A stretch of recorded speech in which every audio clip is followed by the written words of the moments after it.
Tarde. La presentadora es Miriam Provence, que es genealogista.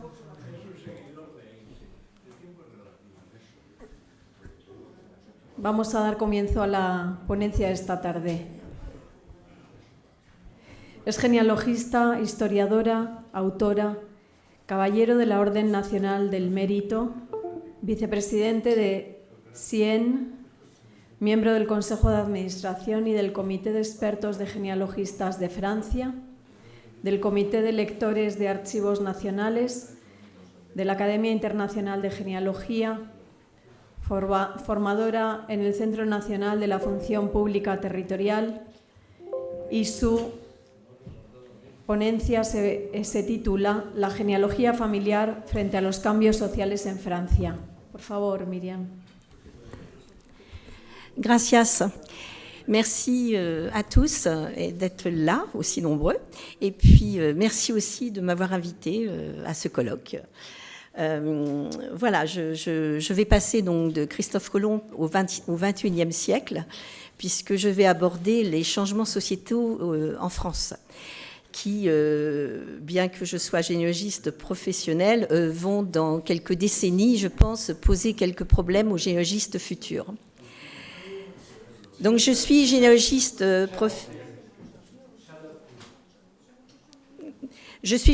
professionnel depuis 1987, et bien que mes premières recherches datent de la fin des années 70, j'ai dû, au cours de toutes ces années, m'adapter à l'émergence des sociétés généalogiques, à la publication des premières bases de données, accessibles via le Minitel, puis à la mise en ligne des tables décennales, des actes d'état civil, des registres paroissiaux, etc. Chaque administration s'ingénue aujourd'hui à mettre en ligne un maximum de documents. Chaque semaine, ce sont des centaines de données qui deviennent accessibles. Si en France, la recherche ADN est interdite, elle pointe toutefois le bout de son nez sans trop se soucier de la loi.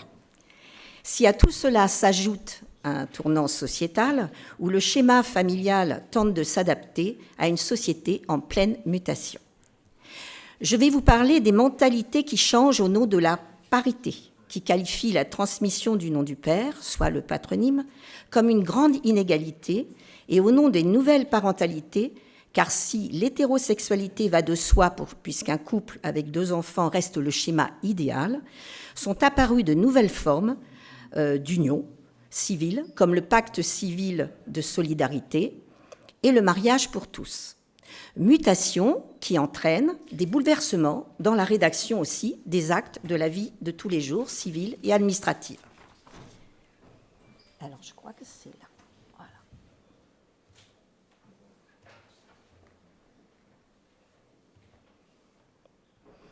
Les changements quant à l'attribution du nom de famille. Le nom du père sur lequel s'appuie toute recherche généalogique est-il en danger ? Pour le nom du père, nous avons le mot patronyme. Pour le nom de la mère, nous avons le mot matronyme.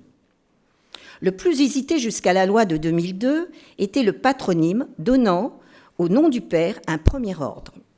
Ce problème ne semble pas exister en espagnol ou en anglais, puisque le patronyme ou le nom de famille, si je ne me trompe pas, se dit respectivement appellido et surname, quel que soit le nom qu'on va attribuer. Il s'agit donc d'une question bien française. Aussi, le mot patronyme a été remplacé dès 2002 dans tous les textes de loi par le mot nom de famille, pour travailler à une égalité entre les femmes et les hommes dans ce qu'il y a de plus profond dans notre société, la dévolution du nom de famille. Cette loi a été une porte ouverte à une réforme quant à la transmission du nom de famille. La loi du 4 mars 2002 relative au nom de famille dit que les parents peuvent choisir de donner à leur enfant soit le nom du père, soit le nom de la mère, soit leurs 2 noms accolés, dans l'ordre choisi par eux, dans la limite toutefois d'un nom de famille pour chacun d'eux. En l'absence de choix, voire d'accord, le nom du père s'impose. Ce choix appliqué au premier enfant vaut pour les autres enfants communs à naître. Aujourd'hui encore, 80% des parents, selon l'Institut national de la statistique et des études économiques, INSEE, choisissent de donner le nom du père. La loi du 17 mai 2013 sur le mariage pour tous s'applique de fait aux mariages hétérosexuels et homosexuels. C'est ainsi que le parent qui reconnaît l'enfant en premier ne peut plus imposer son nom comme nom de famille. En effet, l'ancien système avantageait celui qui était le premier et le plus rapide. Aujourd'hui, le désaccord entre les parents quant à l'attribution du nom de famille est davantage pris en compte. À défaut, l'enfant porte le nom du père sans avis contraire de la part de la mère. Le désaccord de la mère est fait par courrier tamponné par l'officier de l'état civil, désaccord suivi par la saisine du procureur de la République pour instruction. Donc on voit bien qu'on rentre dans quelque chose de plus complexe. On dit que la mère donne l'avis. Pardon, excusez-moi, j'ai été en retard. On dit que la mère donne l'avis, le père donne le nom. Qu'en est-il de cet adage ancestral ? À son mariage, l'enfant devenu adulte ne peut choisir qu'un seul nom, ou ne pourra choisir qu'un seul nom, celui de son père ou celui de sa mère, à l'instar de son épouse. Prenons par exemple un enfant ayant comme nom de famille le nom de son père, Perrin, accolé au nom de sa mère, Boudet, soit Perrin-Boudet. Le nom composé aurait pu être aussi Boudet-Perrin, avec ou sans tiret. Alors, il faut savoir qu'au départ, on avait estimé qu'un tiret serait bien. Après, on a estimé que peut-être on pourrait mettre 2 tirets. Mais aujourd'hui, il n'est plus question de tiret. Toutefois, pendant un laps de temps assez court, les noms de famille ont été donc... il y a donc des tirets qui ont été enregistrés. Donc, ces tirets resteront jusqu'à, je dirais, l'extinction du nom de famille. Si ce Perrin-Boudet épouse une Cardon-Bourse, par exemple, les enfants issus du couple pourront porter comme nom de famille Perrin-Cardon, Boudet-Cardon, Perrin-Bourse ou Boudet-Bourse. Imaginons que leur choix se soit porté sur le nom de famille composé Boudet-Bourse. Déjà à ce stade, le nom du père n'aura aucune chance de réapparaître dans la descendance. Il est important d'assimiler ce changement dans les recherches généalogiques à l'avenir, car nous savons par expérience que suivre le patronyme facilite grandement les recherches et il est un fil conducteur qui nous emmène de génération en génération. Changer de nom une fois dans sa vie. Ah, mince. Excusez-moi. Changer de nom une fois dans sa vie. Un peu d'histoire. Sous l'Ancien Régime, on change de nom parfois en changeant de statut social. Même si plus on avance dans le XVIIIe siècle, plus il est difficile de modifier son nom avec l'aval de l'administration royale. En 1793, ces modifications sont affaire de justice. 10 ans plus tard, la loi du 23 mars 1803 édicte dans son article 4 que toute personne qui aura quelque raison de changer de nom en adressera la demande motivée au gouvernement. Ce qui est encore d'actualité. On parle depuis la loi du 8 janvier 1993 d'un intérêt légitime. On est passé de quelques raisons à un intérêt légitime, mais la définition de l'un comme de l'autre est toujours aussi floue. Quelques changements législatifs ont toutefois eu lieu au XIXe siècle, principalement liés aux morts pour la France. Le relèvement des noms des morts pour la France, la guerre de 14-18 a fauché, ne l'oublions pas, 1,4 million d'hommes en France. Des noms de famille se sont éteints. Et pour rendre hommage aux morts pour la France, la loi du 2 juillet 1923 a permis le relèvement de leurs noms avec un effet rétroactif pour les soldats morts depuis le 1er août 1914. Cette loi s'applique toujours, c'est-à-dire si aujourd'hui on dépose un dossier de changement de nom, on peut toujours faire valoir d'avoir eu un ancêtre mort à la guerre de 14. Et cela est fait pour perpétuer les noms des citoyens morts pour la patrie, et ce texte a été retouché en 1957.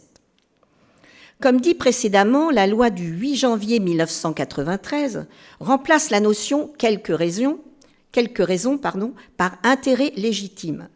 ce qui ne précise rien de plus et qui laisse le champ libre à l'interprétation et à la jurisprudence. Ainsi sont qualifiés d'intérêt légitime l'usage constant et continu d'un nom sur au moins 3 générations pour faire ainsi reconnaître une possession d'État d'un nom de famille porté pendant de longues années. La possession d'État est la réunion de faits permettant d'établir la filiation d'une personne avec un parent dont elle se dit être le fils ou la fille, ou l'établissement de la filiation en l'absence de reconnaissance. L'unité du nom de famille, si des frères et des sœurs issus d'une même fratrie, c'est-à-dire d'un même père et d'une même mère, portent des noms différents. Par exemple, ça peut être une des raisons. C'est-à-dire, si on a des enfants, et la loi de 2002 va justement, je pense, amener de la jurisprudence quant à ce fait. Le désir d'harmoniser son nom avec celui d'autres membres de la famille et d'en bénéficier d'un changement de nom définitif. Imaginons des personnes qui vont s'appeler Cardon de Ligbure, par exemple, et qui d'un seul coup vont s'appeler, d'autres branches de la famille vont s'appeler que Cardon et d'autres de Ligbure. La chancellerie accepte éventuellement que des dossiers soient déposés et que pour unifier le nom de famille et vraiment rattacher tous les membres de cette famille, leur permettent de porter le même nom. Donc, ce sont des raisons, je dirais, qui peuvent se justifier. Un motif aussi d'ordre affectif, tel que l'abandon d'un enfant. Par exemple, un enfant qui porte le nom de son père, dont le père ne s'est jamais occupé, peut éventuellement déposer un dossier de changement de nom aussi. Donc, rien n'est pensé alors pour les enfants, enfin, rien n'était pensé alors pour les enfants qui souhaitaient juste reprendre le nom de leur mère. Alors, dans le cas, quand je vous parlais d'ordre affectif, c'était vraiment des cas où le garde des Sceaux acceptait un changement de nom à condition qu'il y ait eu quelques jugements, c'est-à-dire que l'enfant était ou maltraité par son géniteur, ou éventuellement qu'il y ait eu des ennuis familiaux qui font que l'enfant a des difficultés à porter le nom de son père. Aujourd'hui, en réponse aux revendications donc des familles monoparentales, c'est-à-dire ces familles ces femmes qui élèvent souvent leurs enfants seuls, alors que les enfants portent le nom du père, on a constitué donc selon l'INSEE, qui est donc constitué du nom du père ou du nom de la mère seulement, sans conjoint avec un ou plusieurs enfants, mais dont le nombre est en constante augmentation au niveau des séparations. Il devient possible de changer de nom une fois dans sa vie depuis la loi du 1er juillet 2022. Donc vous voyez, c'est quelque chose de très récent. Ça a été mis, je dirais, en discussion au mois de septembre 2021. Au mois de décembre 2021, il était décidé que les enfants pourraient changer, enfin que toute personne pourrait changer son nom une fois dans sa vie. Et la loi a été mise en application dès le 1er juillet 2023. Donc vous voyez que c'est très rapide, on n'a pas vraiment le temps d'avoir du recul et de voir un peu ce qui va se passer dans les années à venir. Cette procédure simplifiée de changement de nom permet de porter le nom du parent qui n'a pas légué le sien pour l'instant. Cette procédure s'adresse à des adultes qui portent le nom d'un père absent depuis leur naissance, par exemple, et qui souhaitent porter le nom de la mère qui les a élevés. Ce changement ne peut intervenir que pour prendre un nom issu de sa filiation. On ne peut pas prendre n'importe quel nom. Le nom du père, le nom de la mère ou leurs 2 noms accolés dans l'ordre choisi. La durée de cette procédure est d'environ d'1 mois et elle est gratuite. Imaginez, aujourd'hui, les dossiers de changement de nom, et j'en fais suffisamment pour vous le dire, on met à peu près, 18 mois pour le monter. On le dépose chez un avocat, ça va à la chancellerie, et la chancellerie donne des réponses entre 3 et 6 ans. Et d'un seul coup, on peut changer de nom en 1 mois. Voilà, on est dans cette structure-là. Alors de trop, on arrive à quelque chose de très rapide. Et c'est gratuit, alors que quand on change le nom au niveau de la chancellerie, c'est payant. C'est peu cher, mais c'est payant quand même. Ce changement se fait par simple déclaration au service de l'état civil du lieu de naissance ou du lieu de résidence. Il suffit juste de remplir un imprimé qui s'appelle le CERFA, j'ai pas le numéro, mais bon, que vous obtenez auprès de la mairie de votre domicile ou de la mairie de votre naissance, vous déposez ce papier et 1 mois après, c'est enregistré. Il faut savoir quand même que depuis 1999, le choix de changement de nom en faveur de celui de la mère représente 20% des demandes. Lorsque l'on sait que la direction des affaires civiles et du Sceau, dont je vous parlais tout à l'heure, est saisie d'environ 1400 demandes par an de changement de nom. 10% des affaires concernent seulement les noms en déshérence. Alors, quand on dit noms en déshérence, ce sont des noms qui sont dits éteints ou qui sont en voie d'extinction. Les lois de 2002 et de 2022 vont-elles compliquer dans les décennies à venir les recherches généalogiques ? Premièrement, les actes de naissance en France mentionnent les parents. Depuis 1922, on a même leur date et leur lieu de naissance, soit 2 générations, mais aucune mention pour les grands-parents, à part lorsque ceux-ci sont témoins lors de la déclaration de la naissance. Il sera alors difficile, on voit bien avec les changements de nom et les formes qu'ils pourront prendre, de comprendre la formation de ces nouveaux noms de famille arrivés à un moment. En Espagne, par exemple, les actes de naissance donnent des noms des parents et des grands-parents, ce qui permet de comprendre rapidement la formation des noms de famille, ce que nous, on n'aura pas. Deuxièmement, apporter la preuve qu'un nom de famille est en voie de disparition ou est éteint va devenir très complexe. Sans tenir compte de la procédure par décret pour légitime motif, qui n'est pas simple, l'instruction dure plusieurs mois, voire plusieurs années. Mais de quoi s'agit-il aussi de ces changements de nom ? Eh bien, c'est quand il y a un risque d'extinction, comme je vous le disais tout à l'heure, lorsque le nom est rare, ou alors un nom qui est éteint, faute d'avoir une postérité, et le nom n'est plus porté. Quand vous ne pouvez pas prétendre à la reprise d'un nom que si ce nom apparaît dans votre arbre généalogique. C'est-à-dire vous ne pouvez pas prendre n'importe quel nom en déshérence. Il faut au moins que ce nom apparaisse dans votre arbre généalogique, et ce nom, il doit apparaître jusqu'à la 4e génération. Si c'est au-delà, vous ne pouvez pas reprendre un nom de famille. Vous ne pouvez reprendre le nom de famille que jusqu'à la 4e génération.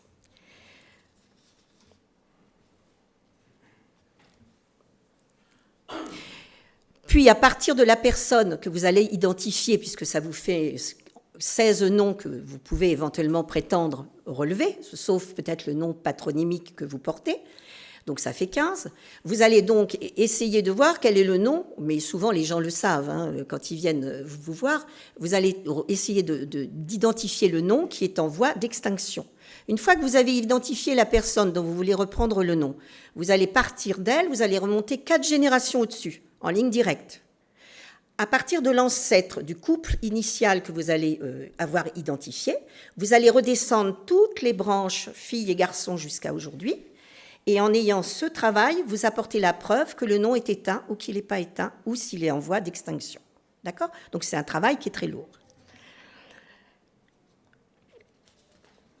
Avec les lois de 2002, 2013 et 2022 dont je viens de vous parler, des noms de famille déclarés éteints peuvent être de nouveau introduits.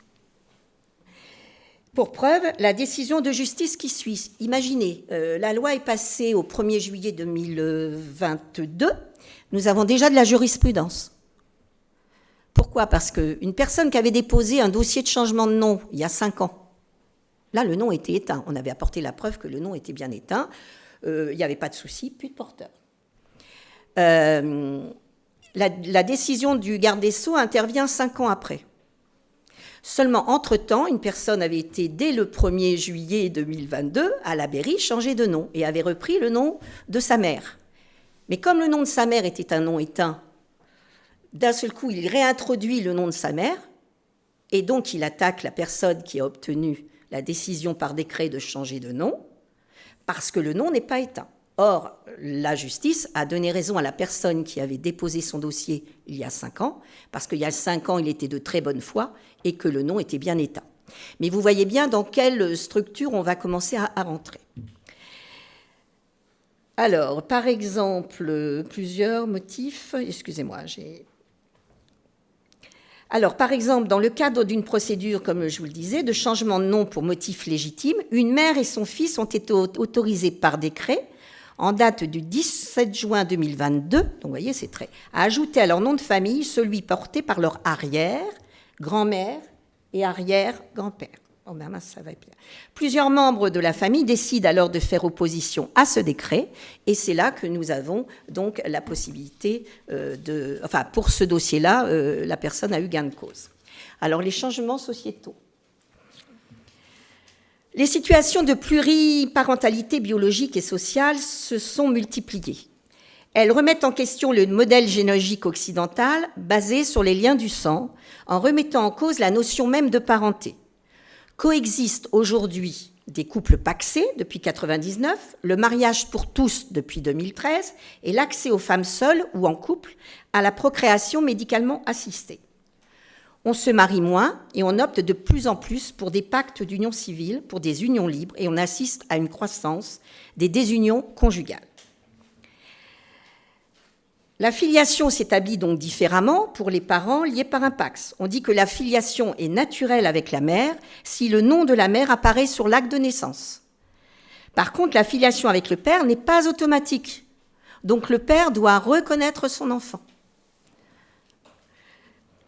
Lorsqu'il s'agit de deux partenaires du même sexe, la filiation ne sera établie qu'à l'égard du parent biologique de l'enfant. Dans le cadre d'une filiation adoptive, le PACS ne permet pas d'adopter conjointement un enfant. Donc on voit bien que toutes ces structures entraînent de nouvelles démarches administratives qui malheureusement vont compliquer les recherches généalogiques dans les années à venir.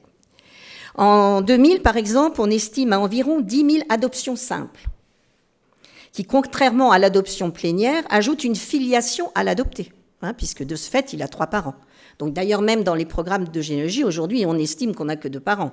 Donc c'est très complexe. Il faudrait presque, dans l'avenir, avoir des programmes informatiques de généalogie qui envisagent toutes les possibilités. Je vais aller un petit peu vite. L'accès aux origines, par exemple, des enfants adoptés ou pupilles de l'État existe depuis la loi de 2002. Et avec la loi de bioéthique aux enfants nés d'une procréation médicalement assistée, donc aujourd'hui, on a donc la possibilité, enfin pour certains enfants, d'avoir accès aux donneurs qui ont participé à la procréation médicalement assistée. On fait état aujourd'hui de 434 personnes ayant demandé à connaître l'identité de leur donneur sur une année. Sur ces demandes, seulement 101 donneurs ont été identifiés, 19 ont accepté de dévoiler leur identité et 16 ont manifesté leur refus. 23 étaient décédés entre-temps. Si la parentalité multiple ne pose plus de questions, la parentalité des enfants nés de la gestation pour autrui reste hors du périmètre d'acceptation. D'ailleurs, c'est pour toute l'Europe. Il n'y a pas que la France qui n'accepte pas. Aujourd'hui, on accepte juste de rédiger un acte de naissance à condition que la naissance ait été déclarée dans le pays où l'enfant est né, auprès du consulat de la France, par exemple. Donc ces moyens techniques font que maintenant, l'identité du père non dénommé, celle de la mère qui a couché sous X ou encore celle du donneur ou de la mère porteuse peuvent parfois être révélées. Voilà, je vais le passer vite. Alors, couple pacsé, excusez-moi, j'avais encore oublié. La rédaction des actes. Alors, en fin de compte, on s'aperçoit que on peut avoir des parentalités complètement différentes. Et aujourd'hui, on a pu père-mère dans un acte de naissance. On a parent 1, parent 2. Alors, je ne sais pas si chez vous c'est pareil, mais nous, on a parent 1, parent 2. C'est-à-dire qu'on a pu fils 2 et 2, voilà, c'est parent 1, parent 2. Donc ça, c'est quelque chose, et c'est quand même quelque chose qui a été mis en place dès 2018. Et la première fois qu'on a eu parent 1 et parent 2, c'est le Conseil de Paris qui a adopté, pour prendre en compte les couples homoparentaux, le remplacement des pères et mères par parent 1 et parent 2. Donc ça date de 2018, et c'est juste un conseil municipal qu'il y a. Et en fin de compte, on s'aperçoit qu'aujourd'hui, ça, c'est la règle. C'est la règle. Donc, à nouvelle procédure, nouvel enregistrement et nouveau registre. C'est l'officier de l'état civil qui enregistre la déclaration du pacte. L'enregistrement de ces unions est fait dans le logiciel des services de l'état civil, voire dans un registre dédié papier. Donc, il faut savoir qu'on peut éventuellement trouver ces éléments-là. De même, les bulletins statistiques de l'état civil de l'INSEE ont été adaptés aux dernières évolutions législatives et aux nouvelles formes d'union depuis janvier 2023. L'homme se conforme, la société s'adapte et les textes législatifs prennent de plus en plus en compte le droit à la non-discrimination, mettant à mal les règles de conduite ancestrales jusqu'à revenir sur la binarité des sexes, qui sont les règles du droit français. S'inscrire dans une histoire familiale, rechercher ses origines, comprendre la transmission, c'est un désir que nous partageons et les mutations en cours et à venir nous réservent de réelles et d'étonnantes surprises. Lorsque nous remontons le temps à la recherche de tous ceux qui nous ont précédés, nous nous interdisons de juger ce qu'ils ont été, ce qu'ils ont fait. Nous sommes l'aboutissement de tout ce qui nous a précédés. Que sera la société de demain ? Quelle mutation sociétale à venir ? Parlera-t-on toujours de parité entre masculin et féminin si les mentions sexe neutre ou intersexe s'inscrivent dans la loi ? La société de demain, c'est l'Internet, ce sont les biotechnologies, mais c'est aussi l'intelligence artificielle. Je vous remercie de votre attention. J'ai été un peu vite sur la fin.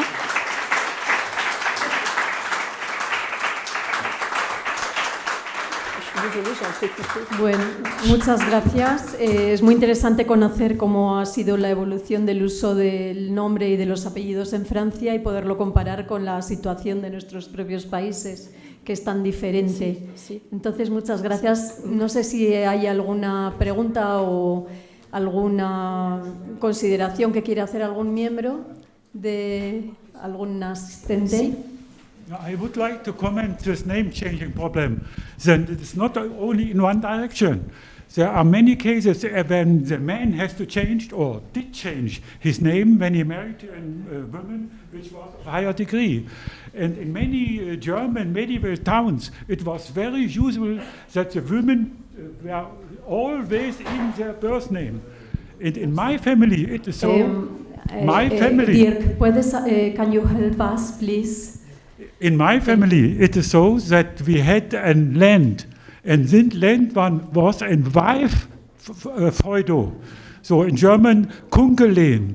Only the women inherited this case. And when a man wanted to get owner of the land, he had to change his name. And I know exactly one case when this happened, that the man had to change and took the name Stoyan. Ils ont la même chose, c'est ça. Please, I don't understand what Monsieur disait que c'était la même chose chez eux, c'est ça?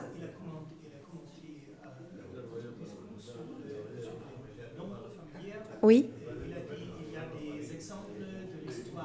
Oui, d'accord. Oui, c'est ce que j'avais compris, mais je n'étais pas sûre. D'accord. Voilà. Je suis désolée, j'ai un peu raccourci mon texte. C'est dommage. Oui, merci beaucoup. Merci beaucoup.